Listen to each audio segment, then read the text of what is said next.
As a missionary doctor, Larry Pepper cares for the sick and hurting. He is always making sure that what he is doing demonstrates the love of God to others. The gospel is the reason he and his wife Sally are living and working in western Tanzania. When Dr. Pepper was a kid, he did not plan to become a missionary. From an early point in my childhood, I can remember watching the first moon landing on a black and white TV and thinking, I want to do that job.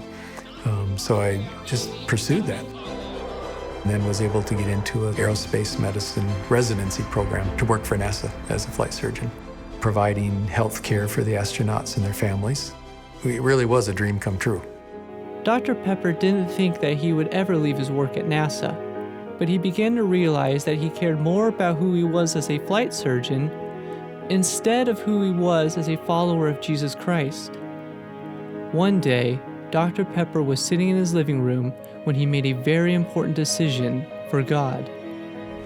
I was saying to God, this job is cool, but I don't need it. I need you. Whatever you want to do, I'm ready. Since making the decision to share the gospel in other parts of the world, the Peppers have been missionaries in several countries in Africa.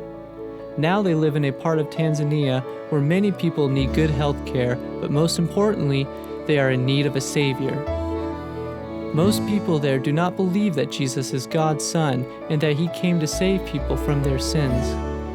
Dr. Pepper has seen how helping people who are hurting and are in need of medical care in Tanzania often gives him the opportunity to share the gospel and God's love.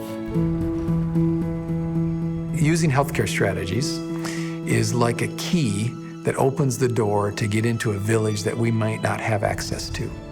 Once Dr. Pepper and his team asked local leaders for permission to hold a medical clinic in a nearby town. God used the opportunity to start a church there. It's amazing to see how God has used the Peppers in Tanzania because they were ready to go and do whatever He asked of them.